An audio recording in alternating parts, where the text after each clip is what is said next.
I think I'm a special one.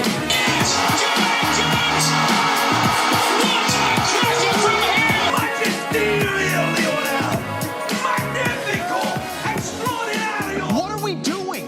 What are we doing? Welcome back. I'm in the stew, ready to do episode 53. We're going to talk some U.S. women's national team. They went out to Sweden today in penalties, so we're going to react a little bit. Should be a bit of a shorter episode, but let's get into it. Chad, what are you wearing? What's going on, guys? I'm mobile today on the phone. That's why I might look a little different, but I got on, just looked it up prior to this. 2015-2016 U.S. jersey. Not sure if they had an alternate at this time, but I kind of like it. It goes from white all the way down, blue, navy-ish black at the bottom. Yeah, it says 2015-2016 friendlies. I don't know if I felt like they won a bunch of friendlies. I guess this was after the 2014 World Cup. Yeah, so maybe they wore that before, maybe after the World Cup, maybe in the Gold Cup too, but then before the Copa America in 2016. I remember Josie Altidore wearing that jersey. I think I remember Breck Shea wearing that jersey at one point. Definitely Breck Shea. Maybe a Bobby Wood. Yeah, the introduction of Bobby Wood. It wasn't that clean of a kit. It's kind of like a weird looking like. I like how it starts one color and then fades to the bottom. It just fade. No player on the back of that one. I feel you. So I'm rocking the 2022 U.S. men's national team World Cup jersey, the blue and like black one. It's kind of like with the black like tie-dye looking, dark blue. It looks like you're just soaking wet. It also kind of doesn't really look like a soccer kit. It looks more like a training kit, to be honest. Yeah, looks like you're really wet. Yeah. Dump a bucket on you. Yeah. So we did both wear U.S. jerseys. It's funny because I'm pretty sure we both wore the red U.S. kit from like 2011 on the podcast when the men got knocked out of the World Cup. So I think matching U.S. jerseys are just kind of the move, Yeah. after tough results. So yeah, U.S. women go out in penalties to Sweden. Like, what were your thoughts on the game and like in general? Right, we don't get on here and talk women's soccer a whole lot, but like we pay good attention to the women's national team. We know the players. We know like the general gist of the tactics. Like, what were you thinking? I mean, going into this game, like everyone was just saying how good Sweden is. I mean, I personally haven't been able to watch as much of the Women's World Cup as I would probably like to, mostly because the games are in the middle of the night. So if it was like during the day or whatever, maybe I could catch more games against the top teams, right? To see like what they're doing tactically. Check out like some of the better players in the tournament. But everyone's hyping up Sweden, saying like you don't want to be on Sweden's side of the tournament. And so like when we saw that we drew Sweden right away too, it's a tough draw. Well, it's crazy because we barely escaped the Portugal game with a draw. So we finished second in the group. We had a chance to finish first if we, better goal differential against Vietnam.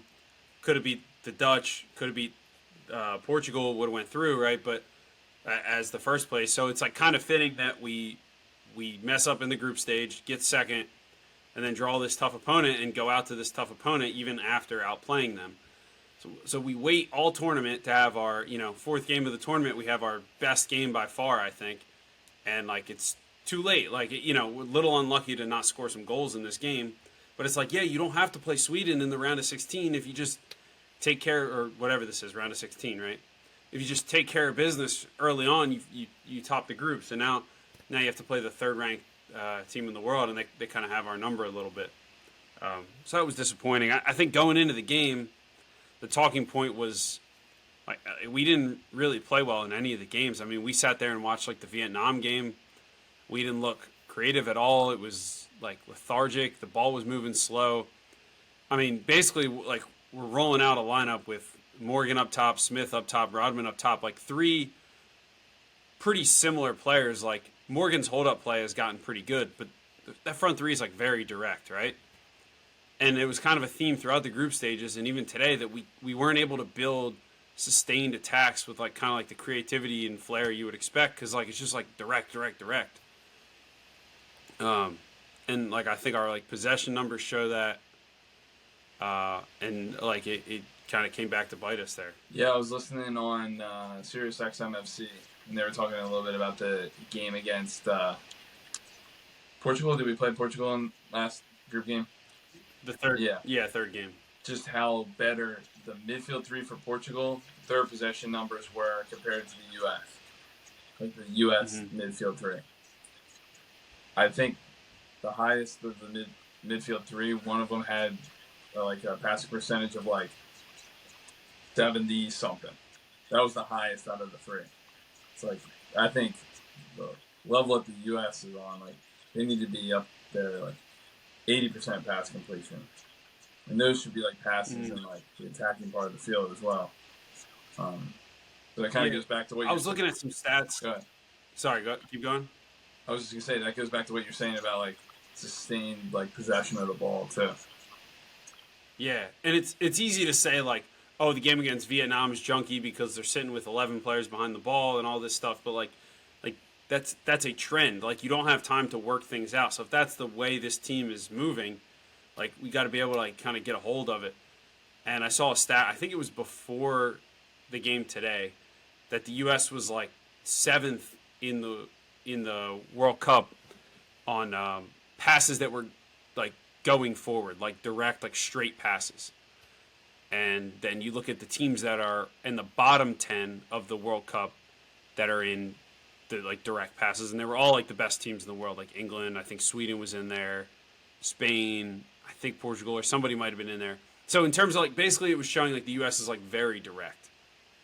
And I'm kind of curious to look at like the pass maps too, to see if they're on there, like just very direct all group stage, right? And like I think it hurts, like you lose Sauerbrunn is like the captain, right? Center back, you lose her, so you put Ertz at center back, so you lose that kind of like ball playing six that Ertz is, right? So you leave her at center back. No Mallory Pugh, who's like kind of coming on as one of the better players in the world. You know, a couple others, and then like obviously Lavelle's coming in with an injury.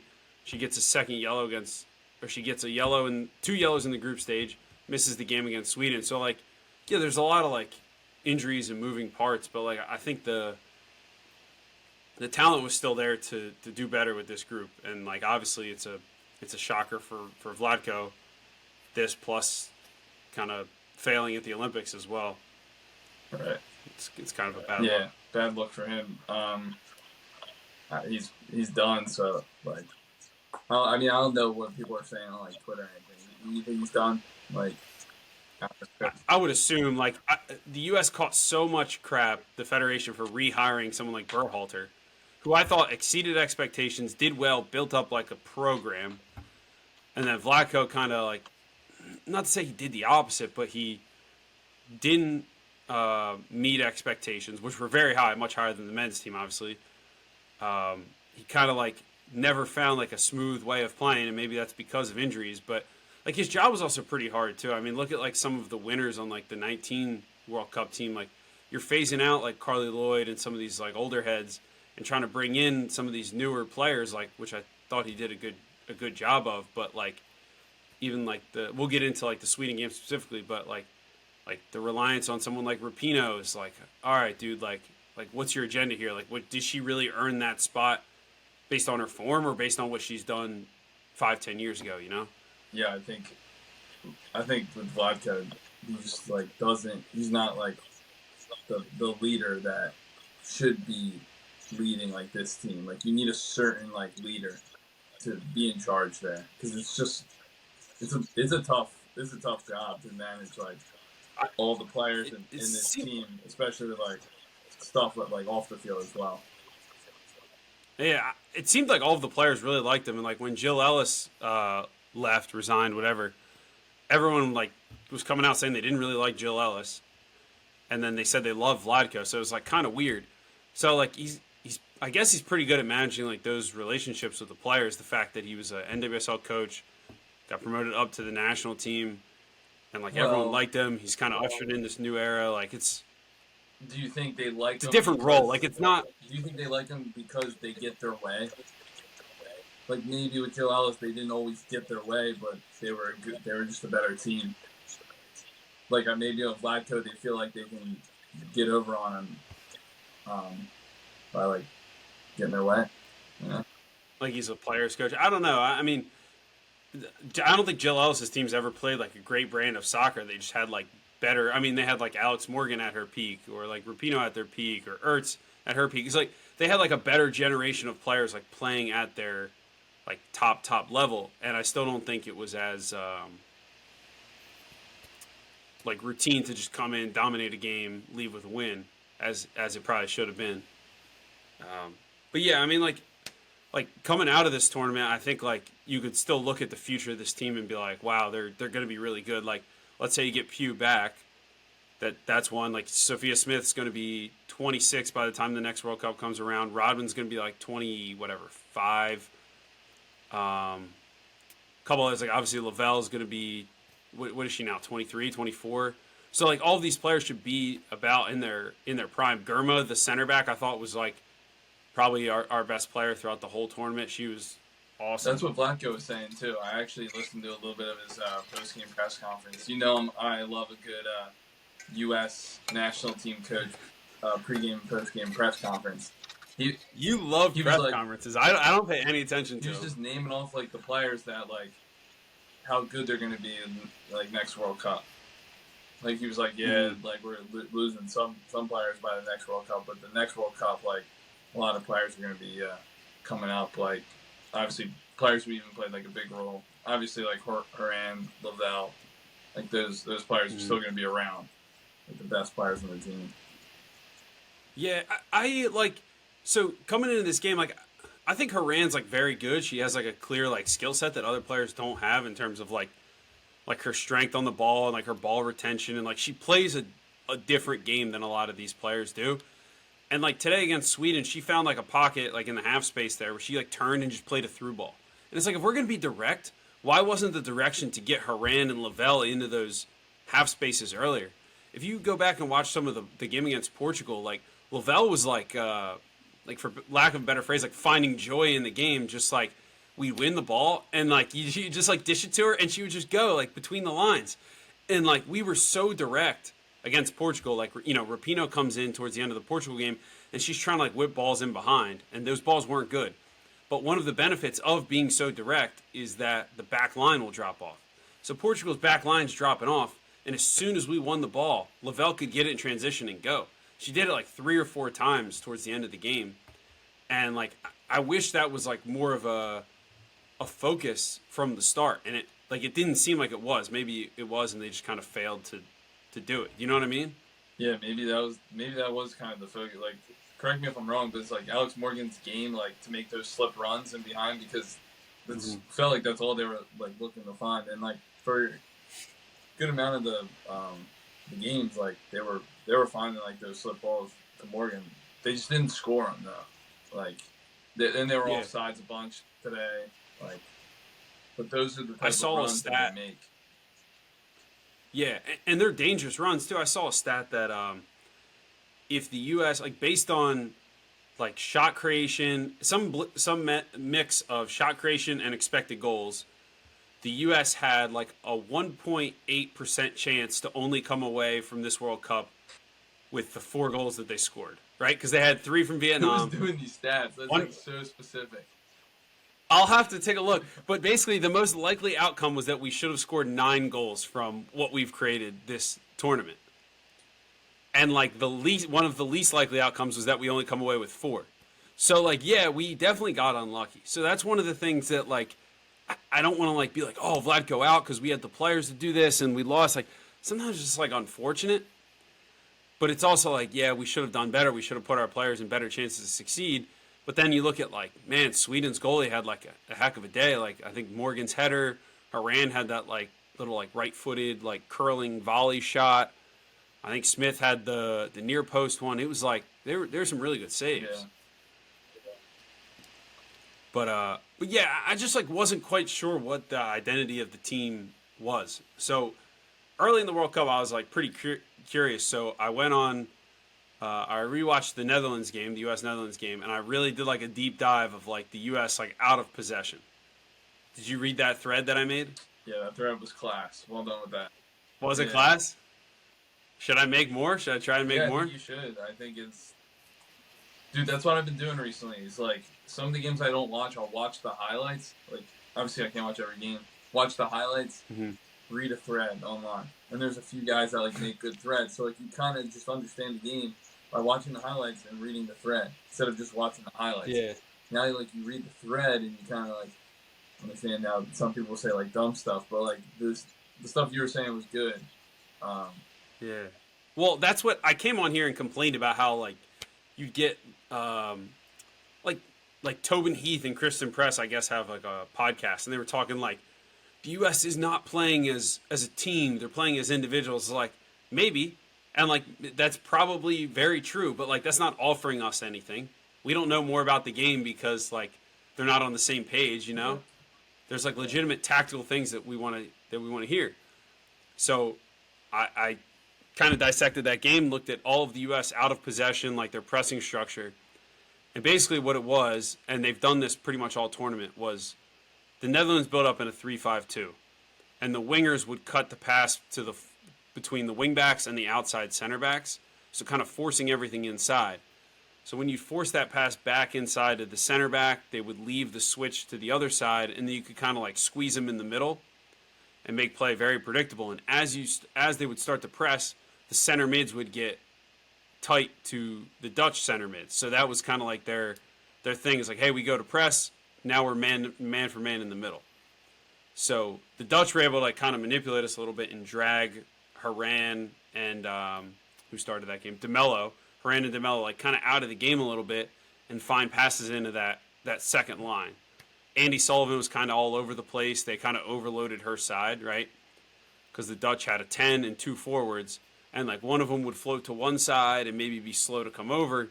And if Andy Sullivan's man marking her, but then the forward checks in on the strong side after a switch, now that forward is now wide open to receive a pass to her feet, right? Yeah. So like that's kind of where they got us, and that's how the Netherlands ended up scoring the goal.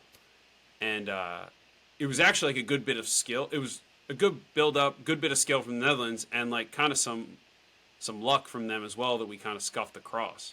So it was defended fairly well. But yeah, I was like trying to wonder, like, what are they trying to get out of this press? Like, I didn't think it was anything like, I don't know, if you're trying to be direct and like win the ball in midfield, it didn't seem like we were putting Rodman and Smith in situations to do that. Yeah, I don't like that whole idea of like, because when you don't have the ball and the ball's on the weak side, say I'm playing right wing, and the ball's on the opposite side towards their right wing back.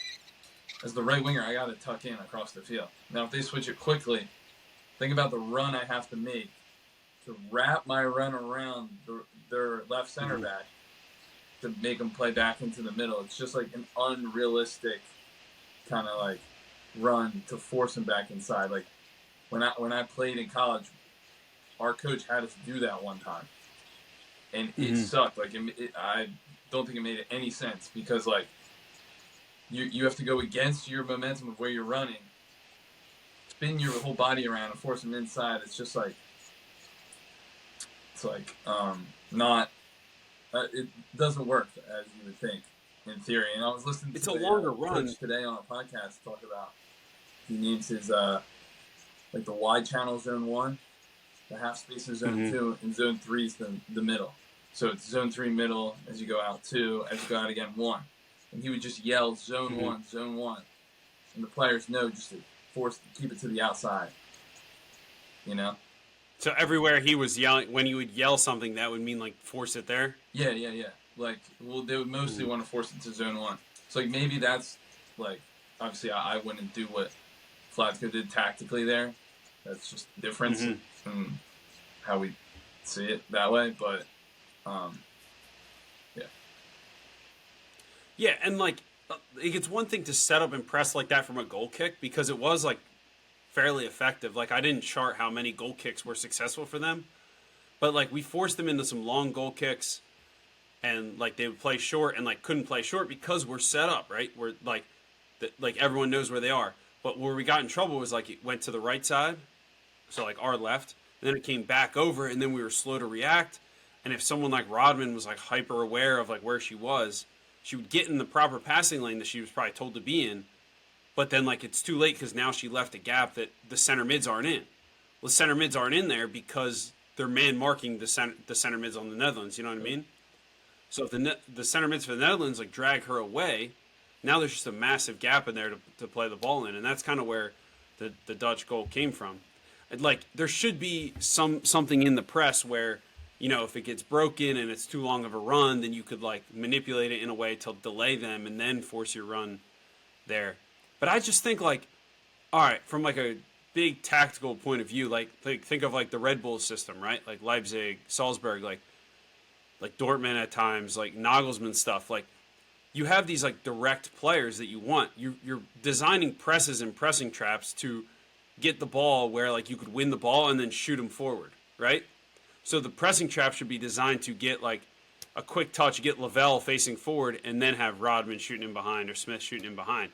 And it just like wasn't the case. We just like weren't winning the balls in those spots. Especially you know? if like what you said, like if we're going to be a direct team. So yeah, and I'm not saying we shouldn't have been that direct, but like I don't think it was the best scenario, but it was like we didn't really concede much either. Like I thought our center backs were awesome defending in space. Like I mean, Germa could play a high line all day. Ertz is mobile, like can play a high line. The fullbacks were pretty good, basically just because like our back line's like pretty athletic and aware. yeah, good point. And then just in like the Sweden game specifically, like so we switched up a little bit. So Haran kind of played more as like a 10, but mostly on like the right half space. Put Sana in as like a second defensive mid, like workhorse type of player. And what would happen is like Dunn would push up a lot and take that like left wide channel. So you'd get like Dunn, maybe Smith would tuck in a little bit sometimes, Morgan. Then you have like Haran further up the field and then Rodman out wide. So it looked like a little bit like a hybrid there. And it worked. Like we created chances, but most of the chances are just off of like a little bit of speed dribbling at somebody and like a direct touch and then like putting a cross in. You know? Yep. A little bit of a lofted cross too. Yeah, it's always a lofted cross, and it's not. It didn't look deliberate or skillful or like intricate. It just looked like, hey, go play and like go at them, you know. Yeah, maybe. I just feel like there's more there. Sorry. I was gonna say maybe his relationship. Dude, relationism? Have we figured it out? Is he? I don't know. The positional play of this team just wasn't quite there. And the thing is, I remember watching games like years ago, not years ago, 2 years ago, whatever. And yeah, and like I was like, man, like the U.S. is like really good. They're getting like these players in good spots, but I mean that's also the nature of playing like all these CONCACAF opponents and just like friendlies without the weight of the World Cup or the Olympics. When like it's just different. Like there's no like easy way to do it, I guess. But you know, yeah, I think that's like it was a problem. The fact that we didn't have like a consistent way that we wanted to build up. I didn't think Alex Morgan really offered anything. I mean, she could have had a couple goals today, but she didn't have any goals in the tournament. Missed penalty against Vietnam. Yeah. Just like yeah, she kind of does the things you expect. Like she receives the ball on like one of those little slip runs, but like she's not having any great like touch on a hold up play or like involving any of the center mids. You can't ping her a ball. She's not gonna like control it or like weave around somebody like some of the great forwards do in the world. Like she just kind of doesn't offer that. Not anymore, at least. I mean, maybe back in the day. Yeah. And then like the Sweden game specifically, like Rodman gets subbed out. Apparently she was like sick most of the week, so that's probably why she got subbed. I thought Lynn Williams was pretty good. She's pretty direct, like very fast. And then Rapinoe comes in for Morgan, which like Rapinoe kind of looked like a disaster against Portugal. But we talked about how effective it was to just like she was just trying to whip those balls in behind, and she comes in today and like I thought she looked horrendous. Like took 2 or 3 set pieces, just like didn't clear the first defender. She took a corner that went out of bounds. She hit the side netting, and then like everything from the run of play was just really bad. Like she was slow. At one point, she receives the ball, she turns and goes to play a pass, and just gets stuck, and it goes out for our throw. But like if she's just a second quicker, now we're out of pressure with an actual pass instead of a throw-in. Yeah. And the throw-in she took and just threw it to the other team. It's just ridiculous. And then her first involvement is a ball over top and just like hits off her shins, goes out for a 6 kick. It's just, I don't know. That's one of those things where like she's not in good form at the club level. She wasn't in good form for the team. You got to trust somebody else there. Because I think Vladka is just scared, not the player. That's the point I'm trying to make. Is that they he might be scared of the players. Like the players have more power than he does.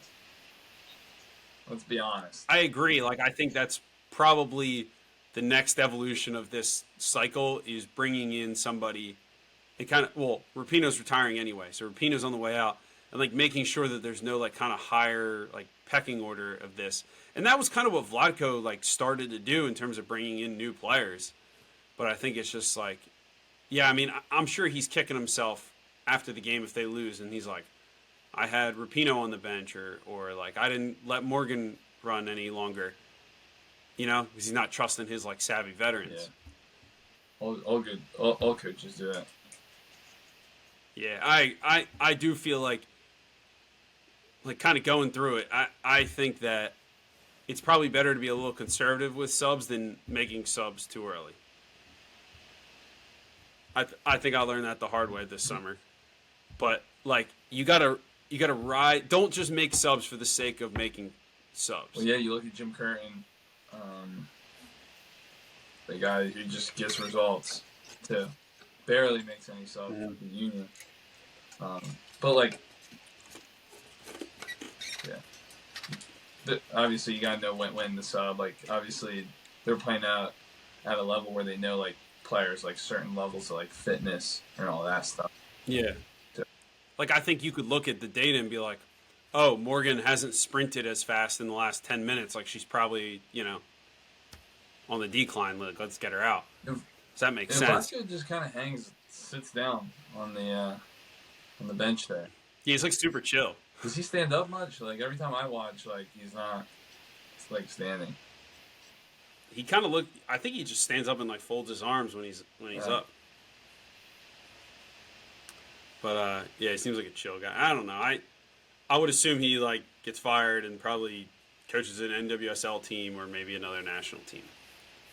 They were talking about throwing, like, ridiculous money at the coach of the England women's national team. That'd be crazy. I forget what they were talking about, like, paying her, but it was, like, triple or quadruple whatever she's making now. I don't know. Yeah. But England played Nigeria tomorrow. I'm just kidding. I think Berhalter makes, what, a couple million? It was like $2 million or something.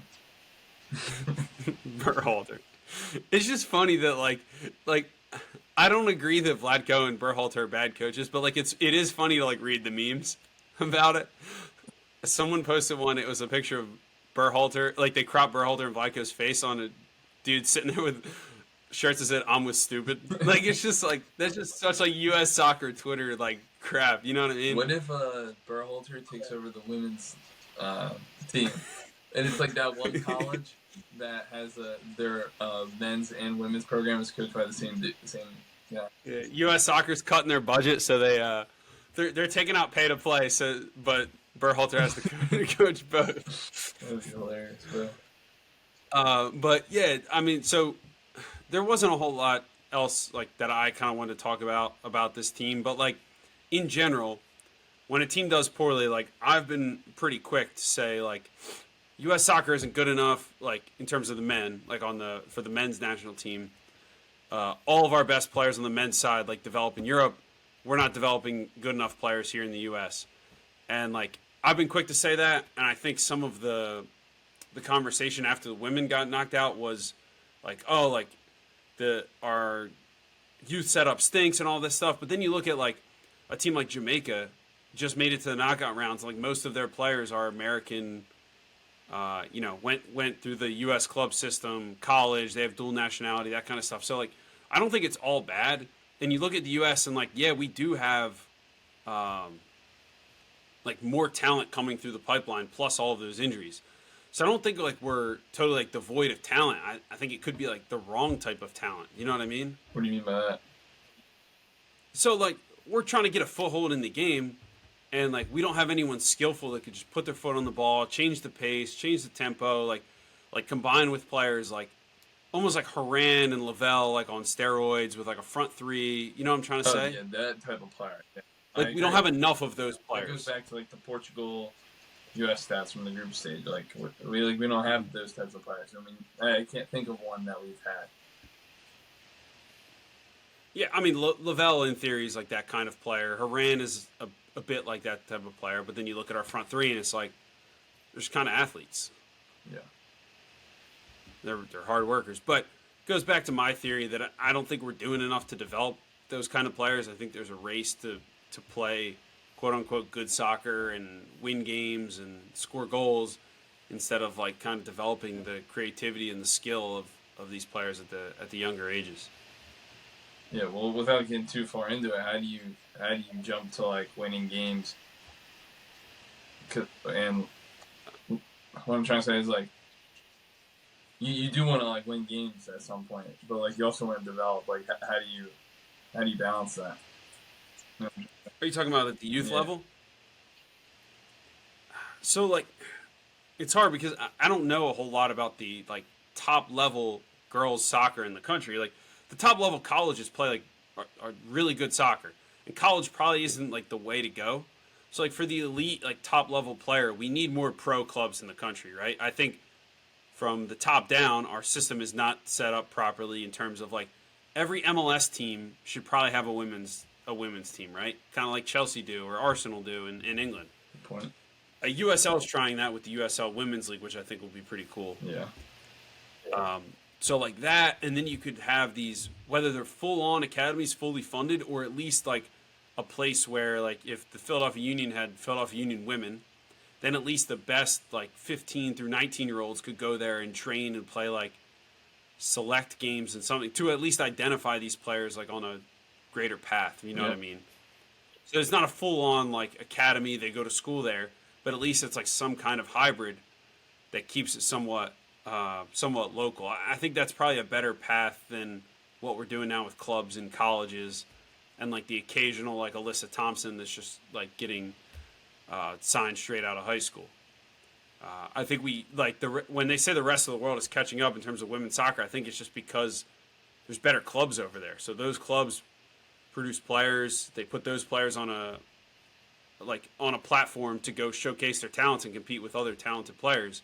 And I think it's just happening later here in the U.S. Yeah, I can't really speak on it. Like I don't know like the women's soccer scene like with club, college that much. But like the fact that a player can get drafted out of high school is like cool, but like very weird because they're just playing high school. Like that's common in like baseball. You get like. Was Thompson drafted or she just Pretty signed? sure she was drafted. I could be wrong. It's probably one of those things where they fudged it to like make sure that Angel City got the number 1 pick or something, and like I don't know. I just think like we can't keep going on like this. We need more pro clubs in the country, right? I don't think any of the NWSL teams make any type of money, and they obviously can't like support themselves. MLS teams don't make money either. So that kind of goes along with the promotion relegation episode that we did last time, right? But if we're going to have a pro infrastructure in this country, we need to have like the women's teams on the back of men's pro teams. We need to have like legitimate clubs to support that, or else we're just going to get left behind. I mean, there's probably multiple reasons for that, like positives to that, like creating like a fan base. Happening in the community, all that stuff.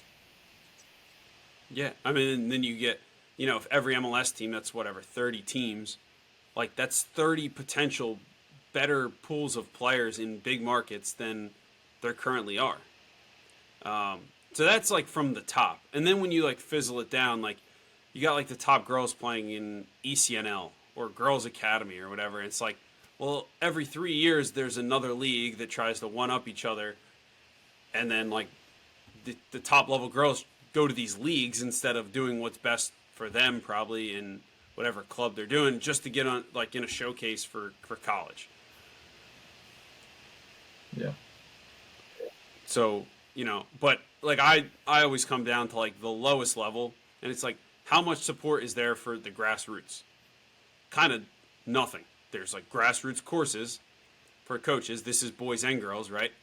But it's always like a race to the elite. Like, oh, my kid's good at 10. I'm going to go to this club. And then I'm going to go to this club. And then eventually she'll find her way to ECNL or something. It's like, well, what about like the whole pool of players? As like players grow, like they mature at different ages.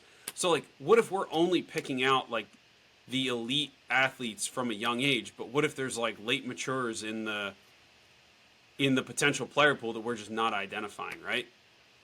Like in theory, if we put more effort into grassroots clubs, town clubs, then you could have a larger player pool. There's a quote by somebody somewhere talking about like we just want to keep as many players playing for as long as possible, right? And like if you can accomplish that goal, then eventually like you get some late bloomers. Some players might develop later in terms of skill. They might find like the love of the game, start training on their own.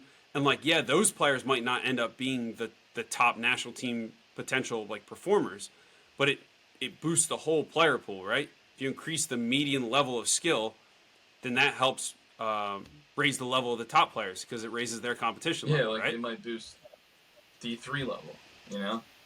Yeah. And like to me, it seems like in all of this, what's going to still continue to get rejected is the only thing that matters, which is the entry level into like structured soccer. Like as much as I want to talk about like free play and unstructured soccer, when a kid joins at U8, U9, U10 and they're doing travel soccer, that first travel team needs to be prioritized, right? And then the less you prioritize it, the more it becomes about driving an hour to get to practice and $3,000 to $5,000 a year to play for this team and who's driving to that tournament and this team and that team. When really, like if we just focus those resources in on creating the best local like soccer culture we can, then we could have like legitimate like hotbeds of talent, which we don't have. Yeah, dude, but like you gotta think like parents and families aren't thinking like that. Like they want to. They're trying to be competitive towards everyone else, so they're gonna jump to a higher team, join a higher team, so they could have success. Like it's just like I get what you're saying. Like ideal world, if everyone's bought in, but it's just I don't think it's possible. So it needs to come from somebody in U.S. soccer that like knows this stuff and has some power, right? I think the ideal system is something like you're at like a town team. You're at this town and like you can identify top performers at that level and give them opportunities to play in regional or county teams, tournaments, whatever. And then from there you can keep progressing up. A little bit like the old ODP, but not quite like that. But here now it's essentially like marketing gimmicks too. You got this club with they have a slogan and a tagline and they market themselves doing this and that. And it's like really, I don't know. You don't know if that's the best thing for your development, but they might have other interests, which is could be making money, could just be promoting their club and trying to raise the total number. Yep. And like I think we'll just lose a lot of people, and the kids will just like fizzle out over time when they're not being prioritized, and they just kind of like go away. Mm-hmm. So that doesn't really pertain to like this women's national team getting knocked out of the World Cup, because that's like way down the line, way down the chain. But every time somebody brings up like, oh, like let's blame our youth soccer setup, it's like, yeah, true. I'm all for a discussion about how our youth setup is not very good. But like, let's talk about like what really makes the biggest difference. If we had the biggest difference in like if we nailed U6 to U9, we'd be the best soccer country in the world, like no doubt. I don't care what MLS, USL, NWSL college pathway we have, we'd be the best soccer country in the world, or a consistent top 3. But we didn't nail that. So then we're playing catch up and just paying money out the wazoo for these like pro pathway, whatever, stuff we're talking about.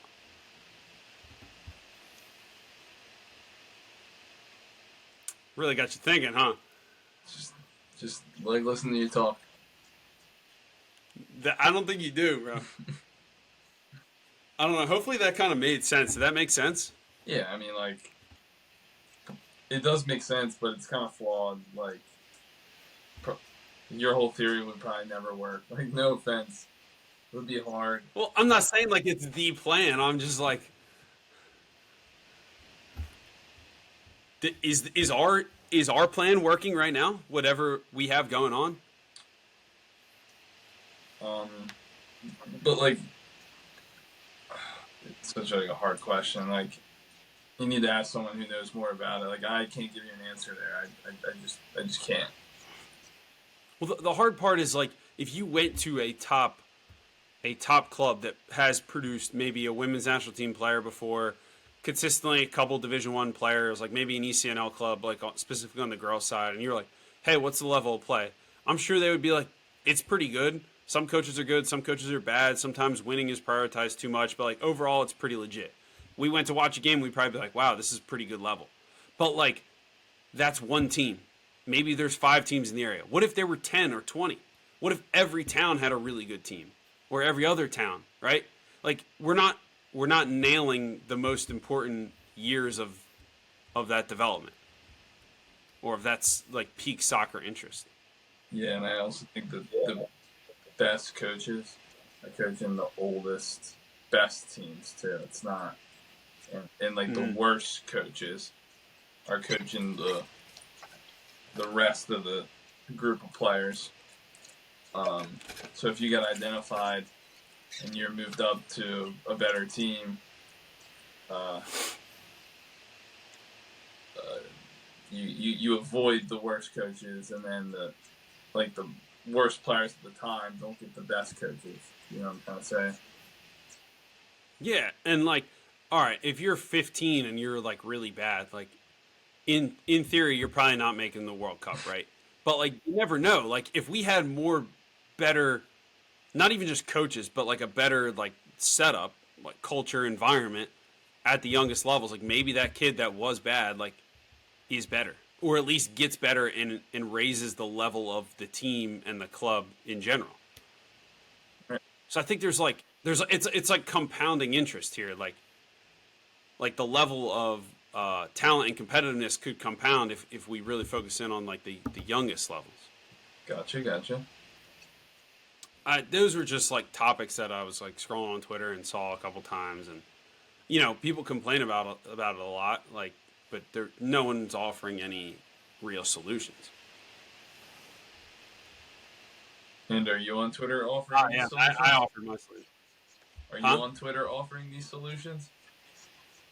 I made it a point a couple times, like somebody, after we tied Portugal, there's a lot of talk about like the typical joke, right? Like, oh, let's make a new league and call it this and that, and they call it alphabet soup because every league is just a bunch of like letters like mashed together. Yeah.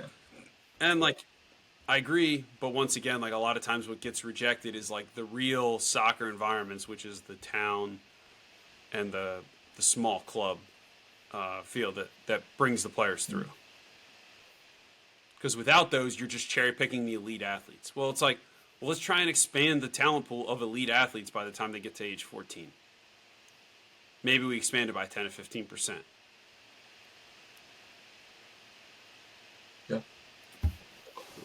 Yeah.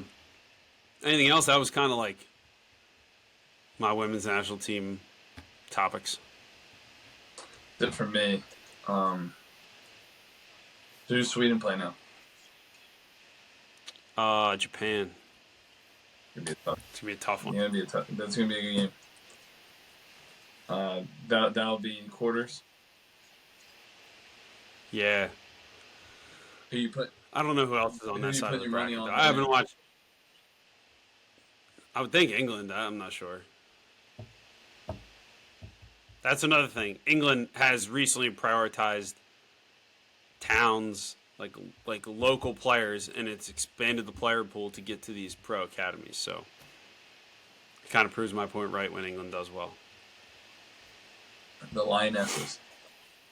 I think it's just Lioness. I think Lioness is already plural. I'm not sure that I could be wrong. All right. Yeah. That's it, right? Anything else? That's it for me.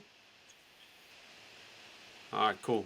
We'll sign off. This has been On the Half Turn, episode 53. We'll probably be back soon with some more cool topics. All right. Peace.